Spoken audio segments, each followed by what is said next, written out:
ओम शांति। ओम शांति। मीठे बच्चे, सदा खुशी में रहो तो याद की यात्रा सहज हो जाएगी। याद से ही 21 जन्मों के लिए पुण्य आत्मा बन जाएंगे। तो ये अनूठी पढ़ाई परमपिता परमात्मा पढ़ाते हैं, जो हमारी बहुत बड़ी कमाई कराता है।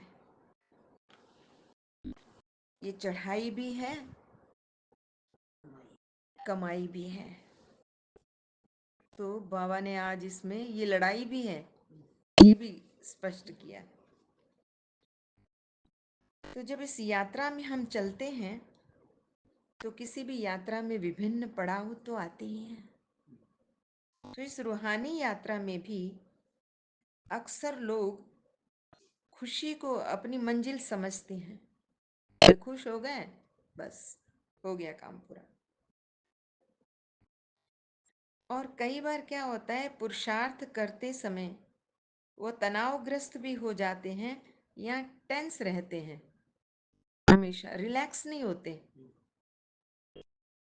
तो यदि पुरुषार्थ के समय मन प्रसन्न नहीं, तो मंजिल प्राप्त होने पर भी हमें यथार्थ खुशी नहीं रहेगी। भले आप पहुंच जाओगे, लेकिन वो स्वभाव ऐसा बन गया ना। इसलिए बाबा कहते हैं कि तुम बच्चों को क्या करना है, पुरुषार्थ करते भी तुम्हें खुशी होनी चाहिए। बाबा से मोहब्बत है तो मेहनत नहीं ना। संसार में मेहनत लगी थी।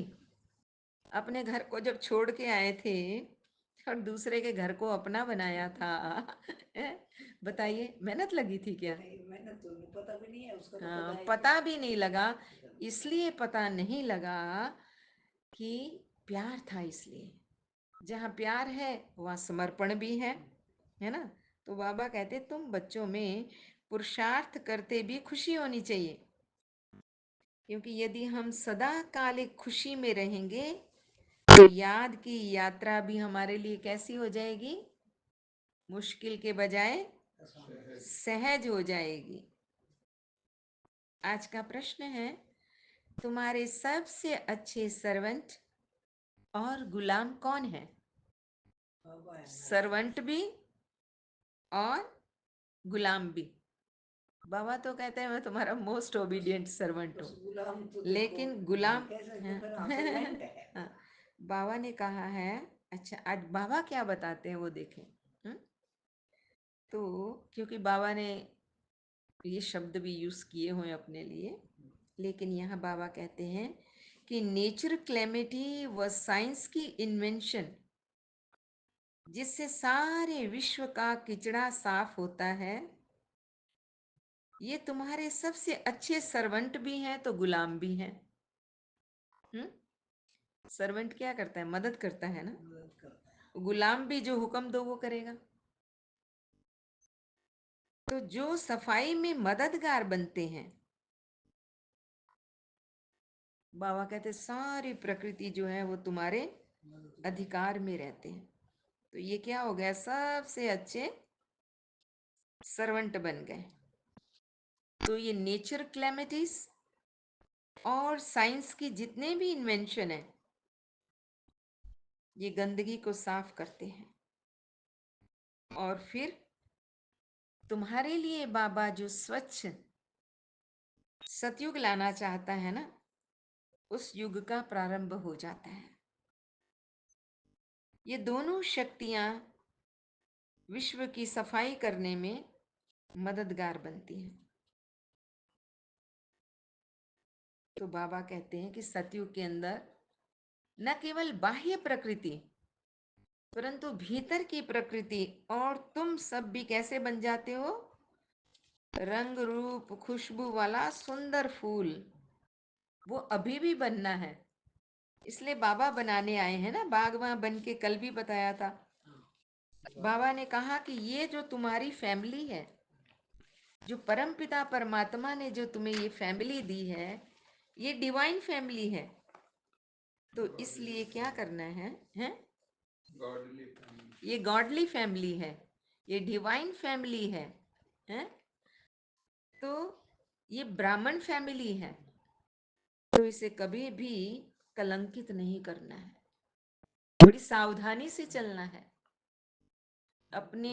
हाँ, अपने बाबा तो कहता है ना, अपनी मनसा वाचा कर्मणा, है ना, हर एक के ऊपर अपनी निगाह रखनी है।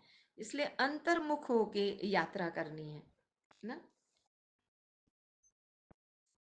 बाबा ने कहा है कि तुम्हें स्वयं को भी निर्मल बनाना है, और जो अन्य आत्माएं तुम्हारे संबंध संपर्क में आती हैं, उन सभी आत्माओं का कैसे सेवा करनी है, तन मन धन से उनका भी कल्याण करना है।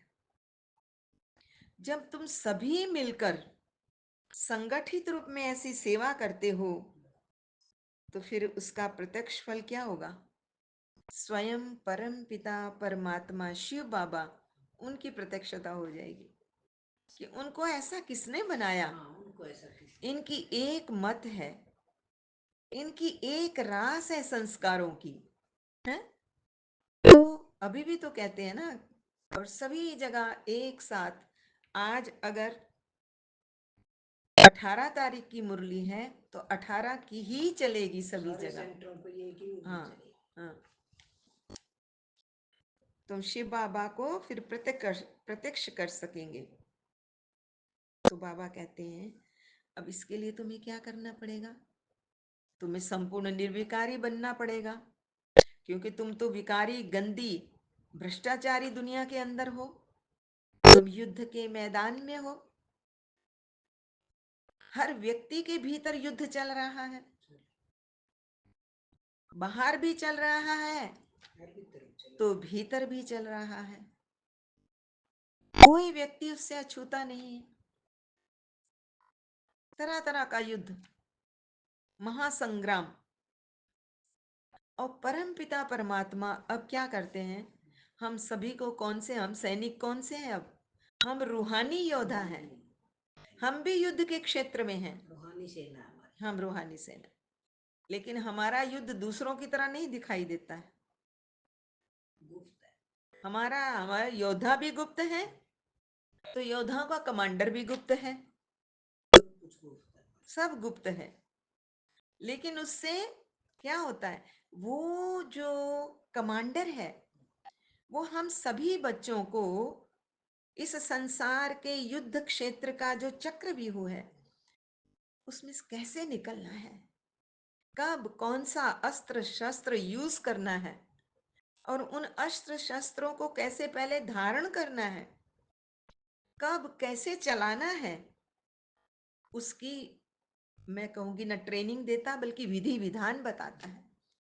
वो विधाता है ना, जो वो हमें इसकी विधि भी बताता है, कैसे यूज करना है। वो ही हमें इसमें से मुक्त कर सकता है। तो हम युद्ध के मैदान में हैं। अगर हम परमपिता परमात्मा की श्रीमत के अनुसार चलेंगे तो क्या होगा? निश्चित विजय हमारी है। क्योंकि जितना जितना योग बल बढ़ता जाएगा, उतना उतना क्या होगा?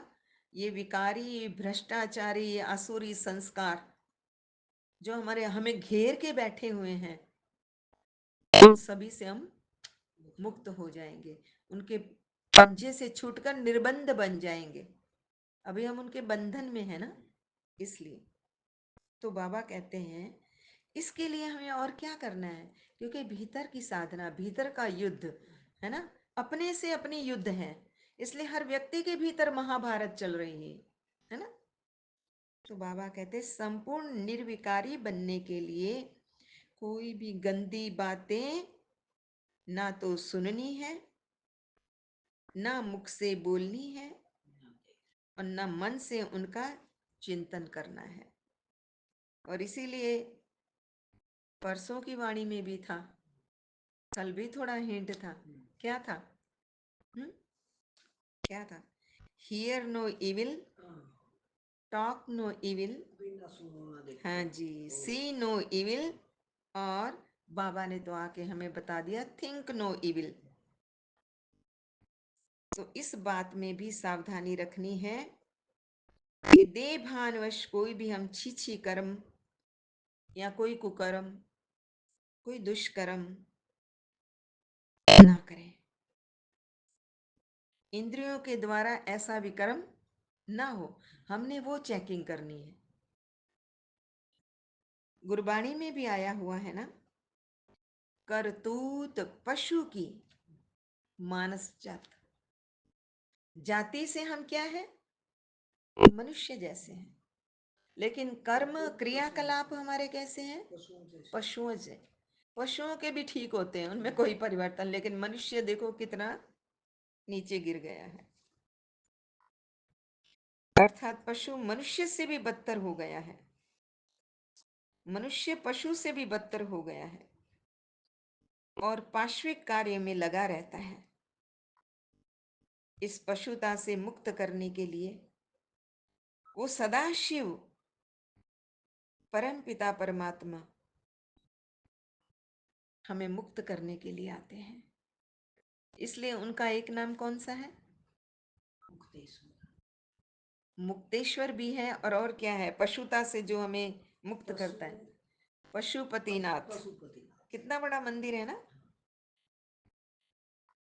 तो इसलिए बाबा कहते हैं कि हमें कैसे बनना है? श्रेष्ठाचारी बनना है। हम्म? बाबा ने ये भी कहा कि तुम बेहद के सन्यासी हो, प्रवृत्ति मार्ग में रहते हुए भी तुम सन्यासी वो हो। तो बाहर जाकर करूंगा तो घर में रह के करूंगा। हाँ जी। तो लीजिए आज का वरदान, रखिए अपने सिर के ऊपर हाथ और उस परम पिता परमात्मा को अपने समक्ष, हाँ, फील करते हुए वरदान लेंगे।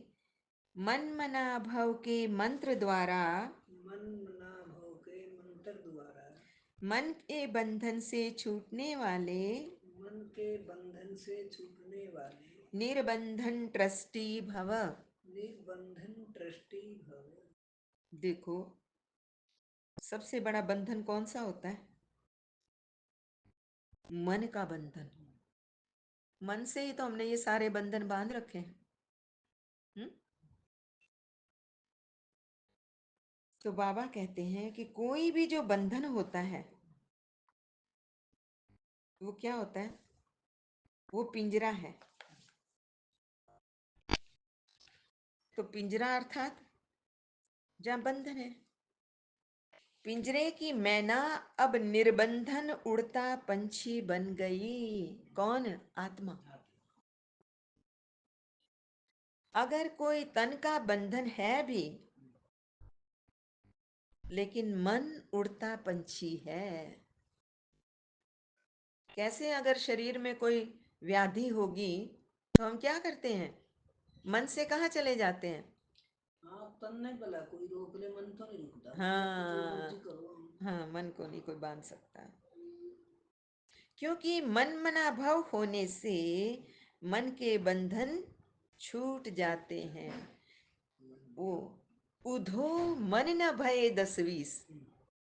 गोपियों के पास उद्धव ज्ञान सुनाने के लिए जाता है कि कृष्ण को याद करना छोड़ दो अब। तो वो क्या कहते हैं?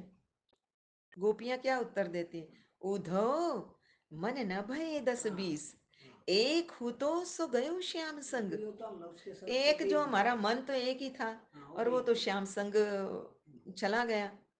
हैं? तो अब हम क्या करें? ये जो 10, ये तो जो तुम्हारी बातें ज्ञान की है, उसको हम क्या करें? कहाँ बिठाएं? है ना।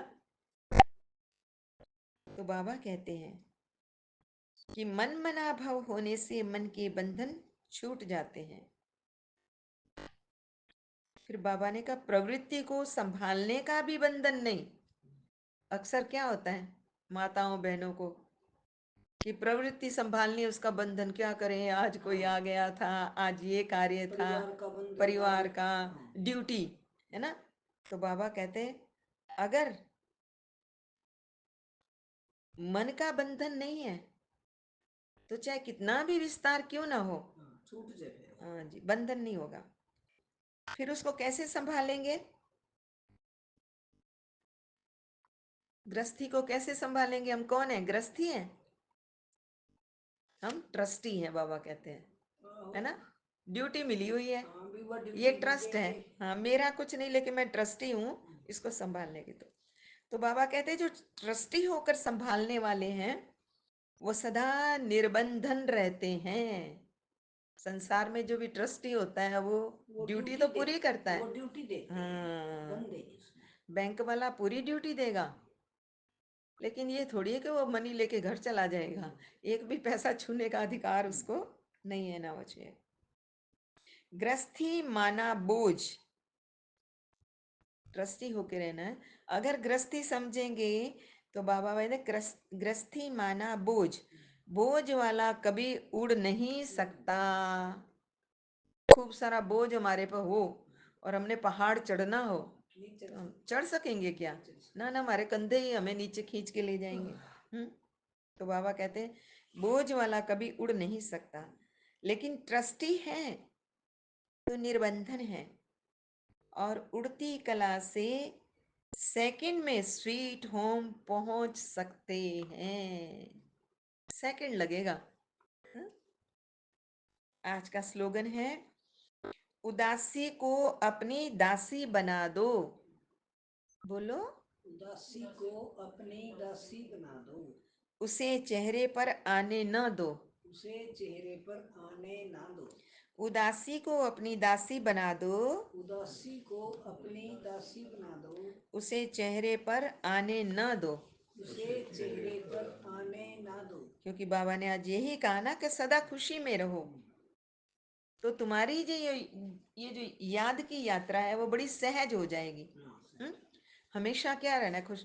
हम कितने किस्मत वाले हैं, अपनी किस्मत वो जो है श्रीमत पर चलने वाली जो बुद्धि है, हाँ देखो ना, ये भगवान समझ में आ गया, उसको हमने पहचान लिया जो निराकारी है? जो दिखाई नहीं देता है, जो बार बार सोचा जो नाम रूप हमारे जैसा नहीं है, उसको भी हमने पहचान लिया तो वंडर है ना। कैसे पहचाना? तो इसकी खुशी रहनी चाहिए ना, क्योंकि इसी याद से फिर क्या होगा, खुशी खुशी से यात्रा सहज हो जाएगी। हाँ, इसलिए बाबा ने ये जो कारवां हमारा बनाया है, ये सभी हम यात्री हैं। तो यात्री ट्रेन में भी आते हैं तो कैसे, हाँ अब तो मोबाइल है तो इतनी दोस्ती नहीं होती, लेकिन पहले परिचय हो जाता था बड़ा, और फिर यहाँ तक कि पत्र व्यवहार भी होते थे और बातें भी होती, हाँ पूरा पता होता था ये कहाँ से आए, हाँ पूरा पता होता था। अच्छा, मीठे मीठे सिकीले दे बच्चों प्रति माता पिता बाप दादा का याद प्यार। गुड मॉर्निंग रूहानी बाप की रूहानी बच्चों को नमस्ते। हम रूहानी बच्चों की रूहानी माता पिता बाप दादा को याद प्यार, गुड मॉर्निंग, गुड नाइट और नमस्ते। सदा रहो हंसते, कहीं नहीं हंसते, बन जाओ रिश्ते, बांध लो अपने हंसते, चलो प्रभु के हंसते। वाहेगुरु जी का खालसा, वाहेगुरु जी की फतेह। बोल साचे दरबार की जय। लोका समस्ता सुखिनो भवन्तु, लोका समस्ता सुखिनो भवन्तु, लोका समस्ता सुखिनो भवन्तु। ओ